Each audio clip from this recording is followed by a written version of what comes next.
विरार पूर्व आणि पश्चिमेला जोडणारा हा नारंगी पूल आहे, आज लोकार्पण झालेला आहे। आपण जर पाहू शकता की या ठिकाणी गाड्यांची आता वर्दळ सुरू झालेली आहे। खरं तर हा जो पूल आहे तो वसई विरारकरांसाठी मोठा दिलासादायक ठरणार आहे। परंतु या ठिकाणी जर आपण पाहिलं लोकार्पण सोहळा विरार पूर्व पश्चिम नारंगी ओव्हरब्रिज गणेश नाईक यांच्या हस्ते याचं लोकार्पण झालेलं आहे। बहुजन विकास आघाडीची यापूर्वी या ठिकाणी सत्ता होती, आता महापालिकेमध्ये बहुजन विकास आघाडीची सत्ता आहे आणि या कार्यक्रमामध्ये पालकमंत्री गणेश नाईक यांनी दोन्ही पक्षाच्या कार्यकर्त्यांना एकामेकाच्या हातात हात घालून काम करा, लोकांना जे योग्य वाटेल, लोक जाणतात की नेमकं काम कोण करतं हे लोकांना माहीत आहे, त्यामुळे तुम्ही राजकारण करू नका असा सल्ला दिलेला होता। मात्र गणेश नाईक यांची पाठ फिरता क्षणी बहुजन विकास आघाडीच्या कार्यकर्त्यांनी या ठिकाणी झेंडे लावून या ब्रिजवरून मार्गक्रमण केलं। तसंच भाजपाचे जे कार्यकर्ते होते त्यांनी घोषणाबाजी करत या ठिकाणी हे श्रेय आमचं असल्याचं सांगितलं आहे। परंतु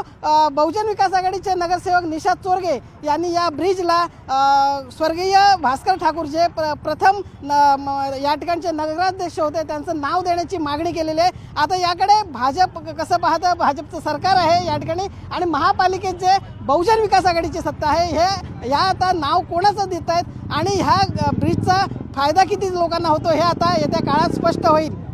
सचिन कुबड्यासह विजय देसाई, न्यूज 18 मराठी, विरार।